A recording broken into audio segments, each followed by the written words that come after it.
Donna saw Okote, I guess, left a little before halftime, then came back to the bench. Is she okay? I don't think she checked back in. Oh, she didn't come back in. I mean, she's just feeling a little sick.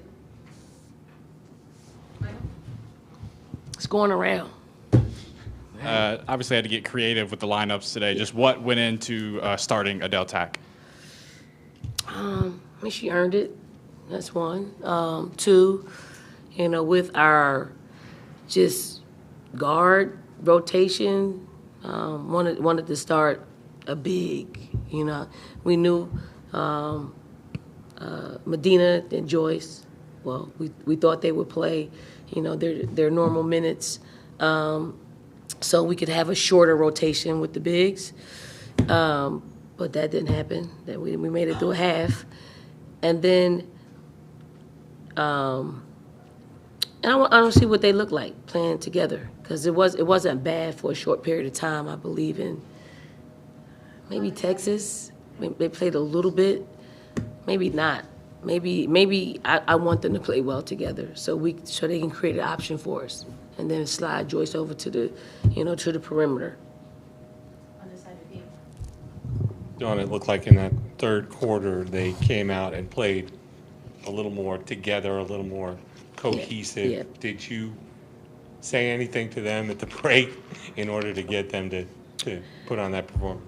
Yeah, I mean, again, we're still trying to find our identity, and I think a lot of times we are. I probably said we got our own little islands, and we got to make a continent. That's kind of what we got to be able to play together. I thought Joyce was the example of it. I thought she kicked it out, got T started with some kick out threes, all right. And then it seemed like everybody started to just play for each other rather than self. And it's not. I don't think we have a selfish group. That's the thing. We don't have a selfish group. They're just wired differently in that they like to call their own number. And sometimes that's not the correct thing to do. It's playing together. Once we play together, everybody will be able to have some fun out there and score. And I'm glad that they got a feeling of what that is, because, that's what we're used to.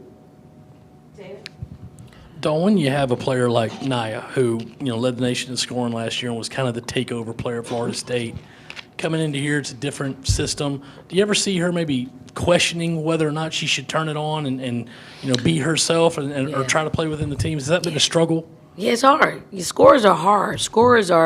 They have a different mindset.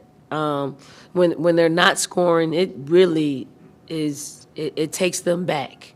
And for Tanaya, she's trying to figure it out. What's the happy medium? She really understands that at the next level, they're going to take some things away. So how do you play in that space when they're taking things away? When you have to play with other great players, how do you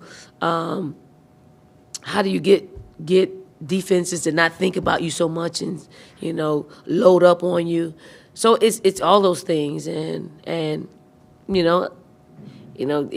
looking at the stat sheet, and if she's not in double figures, it gives me a little pause, because I know it's throwing her for a loop, and I don't think she questions whether or not this was the right decision. Never question that.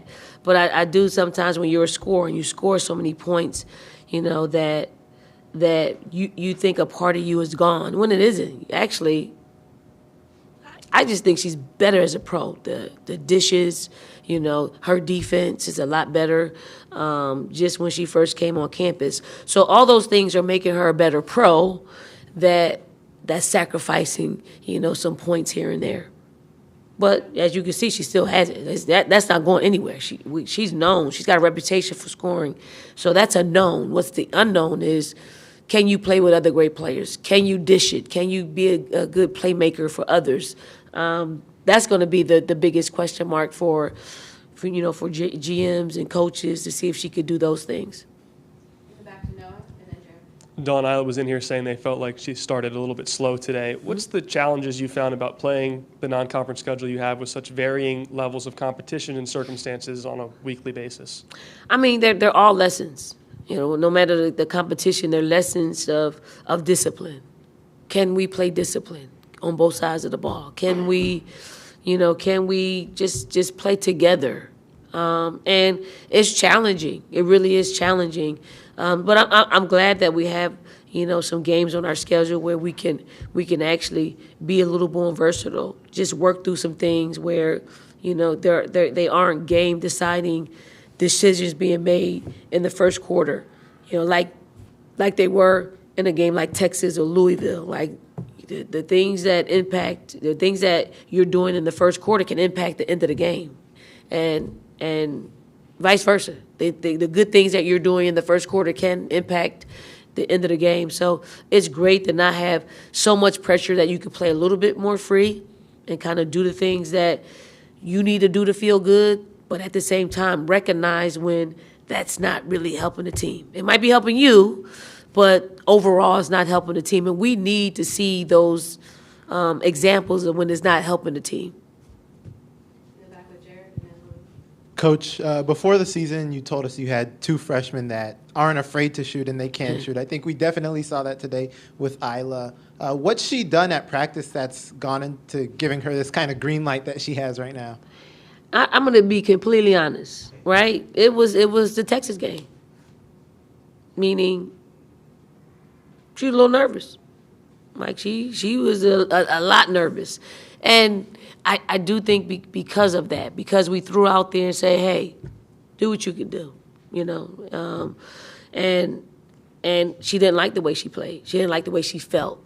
But if we don't put her out there, she doesn't get in the gym and she can, and because she went right to the gym after we got back, and she can shoot the ball. That is no question. She has to put herself in positions to shoot the ball, and she doesn't always do that. Now she does, and we're finding her, and she's making shots. So, hopefully we get her, her roomie and partner, her freshman partner back soon, so they can go out there and space the floor for us.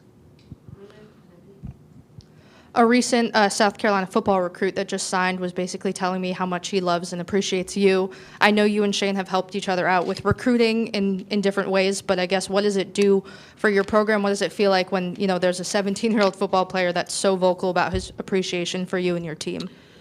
I mean, it's just what we do. I'm the coach that he called out, but it could be any of the coaches here because we do help each other out.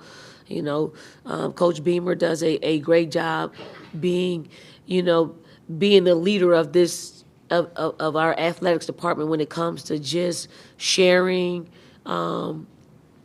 with his time, with his knowledge, with his love for all the sports on this campus. So, it's par for the course. I think I meet a lot of young men and women and parents, because I do think we are in a position of our team is just in the spotlight. We play on television and we represent well. So when we're able to, play a small role in showing who we really are outside of your primary sport, it's always a great thing.